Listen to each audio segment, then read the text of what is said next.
Hey, everybody, welcome to today's show. Welcome to Advocate Information Highway. I'm your host, Anthony Lorito-Duke, and we have a very good topic for today's show, in which it is fighting for animal rights. And so let's get right into this. I've been an advocate for animal rights for a long time, and so has my husband, too. We both are animal lovers. And, it really sickens the both of us when we hear stories about um, illegal dog fights, uh, or people who go hunting for game, or when we hear the horrible stories about, like, people who leave their animals outside during freezing, disgusting, horrible cold winters, or when it's during, like, the hot summer times, and then people leave their animals in sweltering hot vehicles. And it just really makes us mad. And uh, a few years ago, I was one of many people who contacted our elected officials and to put an end to those illegal dog fights, and to really punish those people who go to the dog fights, who host the dog fights and stuff like that, and to really make it illegal, and on a national level. And sometimes, in order to get to the national level, you got to go state by state. And the law has been passed, making dog fights illegal. So I was proud of that bill.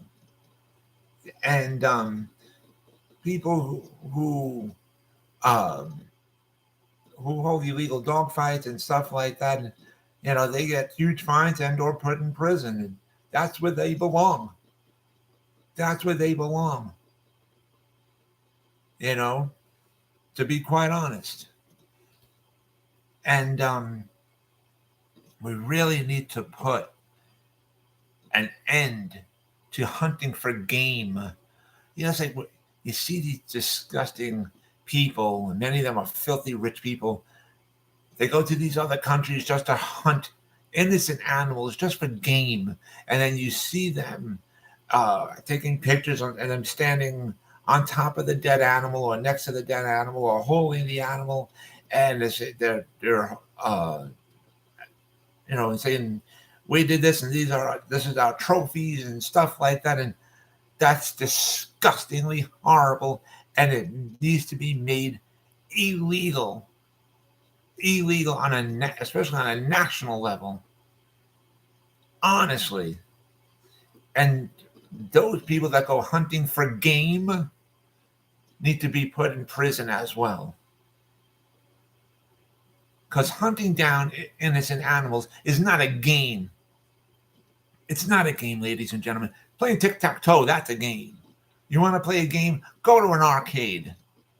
Play all the games you want. That's what games are. Hunting down innocent animals is not a game. It's not. And, um, you know, when you hear horrible stories about how people leave animals outside in freezing cold, and then or during a hot summer when it's like 100 degrees outside or whatever, and they're leaving their animals in sweltering hot vehicles, those people need to be put into a prison cell as well. Honestly. And it's just sickening that even still to this day, things like this still happen, ladies and gentlemen.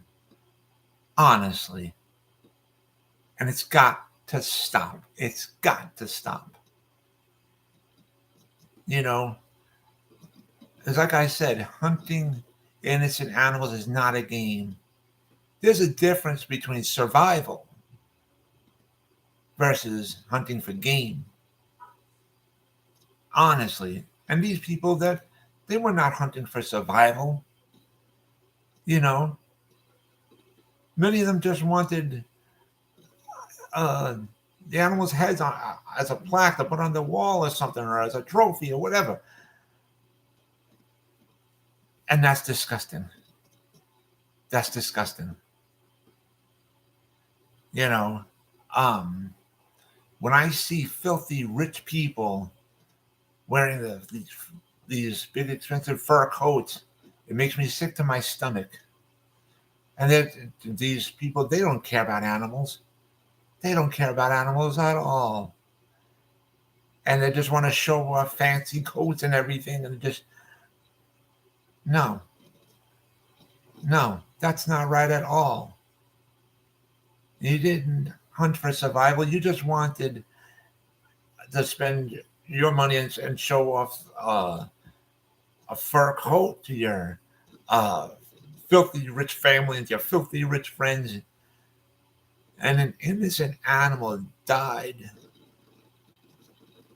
for no good reason because you wanted an expensive fur coat just to show off or whatever. Honestly, it makes me sick to my stomach. It really does. Um, Honestly. And you know, I'll always be a fighter for many different communities, but I will always be a fighter for animal rights. I always will be. And you know, because animals can't speak for themselves, ladies and gentlemen. An animal cannot go up to their human being, owner and say, "I'm not feeling well," or "This is what hurts me," and stuff like that. Or they can't speak for themselves. We have to speak for them, you know, and it needs to be done the legal right way. I'm not saying to go out and commit illegal crimes and stuff like that. No, two wrongs don't make a right, but we have to fight the right way. We honestly do. And um, you know, just makes me sick to my stomach about these people who just go around hunting for game or leaving their animals outside in the freezing cold or in a sweltering hot vehicle during a boiling hot summertime.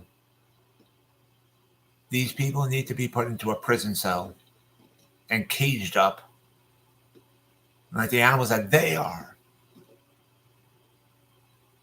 Seriously.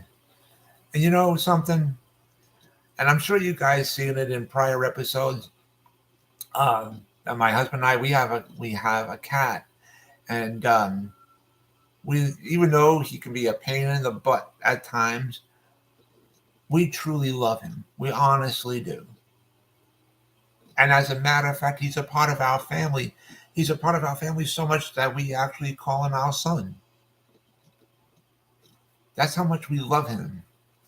And trust me, he gets treated like royalty around here. It's like he owns us, like we don't own him.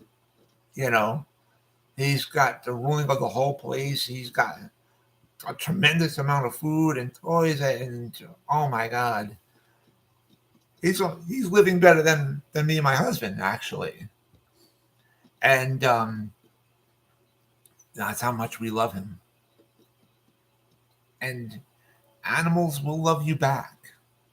They will, and they do in their own way. You know, and many times animals treat us humans better than most other human beings would. To be quite honest, animals treat their human owners uh, with love and stuff, and they treat us better than some other human beings even would. And that's the truth. That's a fact. That's a fact.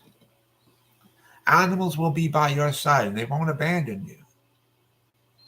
You know, um, seriously.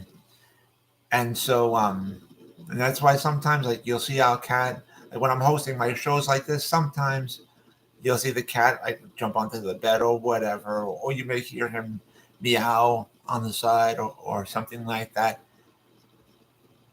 He's living the life of Riley. Seriously. He's got a better life than me and my husband do. He honestly does.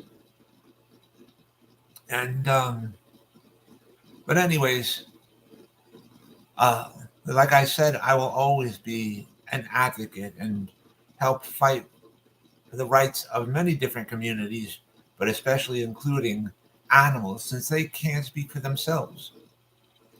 And so, um, and my husband is basically the same way.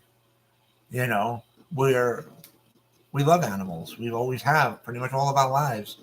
And and so with that, I want to remind all my fans out there about the business that my husband and I have together called AWLDNY. The link to there is awldny.com. You guys can check out all the items on there. And I also wanted to remind all my fans out there about my other business, my other website that I have called Advocate Information Highway. And the link to there is AIHNY.com. Again, that is AIHNY.com. And you guys can check out all the pages on there. And so with that, take care, everybody. Bye.